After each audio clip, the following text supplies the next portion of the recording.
The Extraordinary Rendition of Janos Farkas. Chapter 40.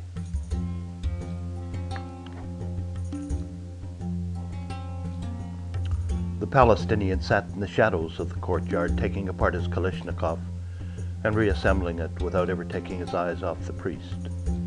The Kalashnikov was known. The priest wasn't.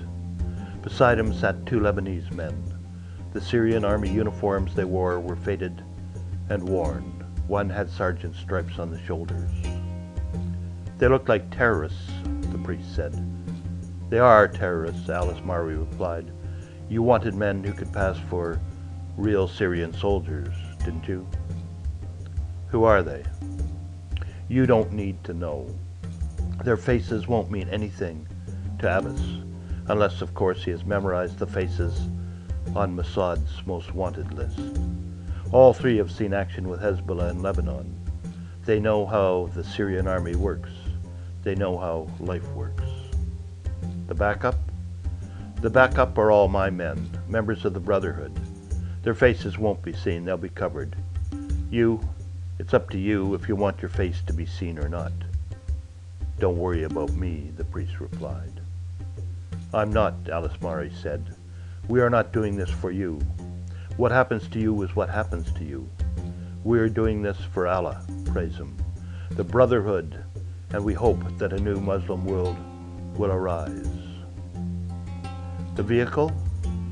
A Gaz Tiger, the Russian Humvee. A burnt-out war casualty, Alice Murray replied. We fixed it up and painted it. From the outside it looks pretty good. Is everyone here? The priest asked Alice Murray. If they are, let's get it started. I want to go over the plan tonight and once more tomorrow before we do it. Like I said, the only people who can screw this up is us. I want to be sure everyone knows their job. Everyone is here, Alice Murray replied. Everyone we need. The priest looked around. There was someone missing. Alice Murray's men still had their faces covered, but there had been 5 the night before, and now there were only 4. There is a man missing, he said. Who?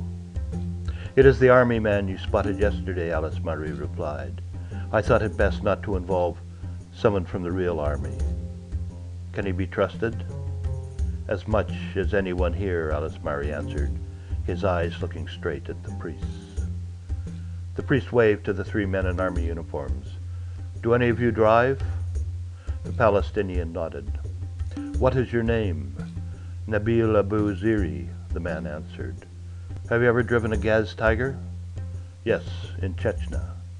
You, he said, pointing to the one wearing the sergeant's stripes. Change your shirts with Abu. Tomorrow, he is in command. While the men were switching shirts, the priest asked them, Do you know why you're here? To get a man out of our Philistine prison, Abu answered. A man who is important to jihad. It will be dangerous. Afghanistan is dangerous. Chechnya is dangerous. Iraq is dangerous. The Sinai is dangerous. Have you been to those places? Have you fought jihad there? The taller of the 2 Lebanese asked. When the priest did not answer, he added, When you have done that, you can talk to us about danger. You have a loose button on your shirt, the priest said, and before the man could move, the priest's stiletto was pressed hard against the center of the man's chest. The silence was magnified by the blackness of their eyes. With a bare twitch of the stiletto, the middle button on the man's shirt flipped into the priest's other hand. He held it out to the Lebanese. A loose button is sloppy. Sloppy is dangerous. As quickly as it happened, the priest turned away. He did not want to press the man too far. Pressing him too far would require a response, and that response was unpredictable. Do we have the photos? The priest asked Alice Murray. Yes. Pass them around. The photos were digital prints from the van as it had passed Abbas's house. When the prints had circulated, the priest laid them out like a panorama on the courtyard floor. Taking his stiletto, he drew a version of the street in the dirt. Here is the gate to the house, he said. The next nearest gate is here. Across the street there is a low wall that drops down to the street below. The gate to the house cannot be seen from down there. The woman leaves the house this way to go and get her son. She is gone 20 minutes. She comes back the same way. I want the tiger parked here, he said, pointing to the left of the gate, 10 meters from the gate. If it is too close, she might be suspicious. The hood will be up, and you two, he said, pointing at the Lebanese, will be working under the hood to fix it. Abu, you are the boss. You will just be watching. When the woman passes, give her a little salute. The moment she is out of sight, get in the vehicle and get it the hell out of there. We don't want a real army patrol to come around the corner and find it. If it's on the move, it could be anyone from anywhere. Exactly 15 minutes after you move it, put it back in the same place, only this time a little closer and block a little bit of the road. Not so much that she notices a big difference. This time when she comes back, I want you to be yelling at the men, telling them to hurry up, calling them ignorant and stupid, the things a real sergeant would do. Stand in the road where she can't get by. She won't be suspicious because she saw you there before. When she rolls down the window to talk to you, walk around and put your gun in her face. I'll take it from there. The moment we get inside the gate with her, get in the tiger and get rid of it. When Abbas gets home, everything will look normal. The only difference is that when his son comes out to greet him, I will be with him, holding my knife to his throat. What makes you think this will work? Turk asked.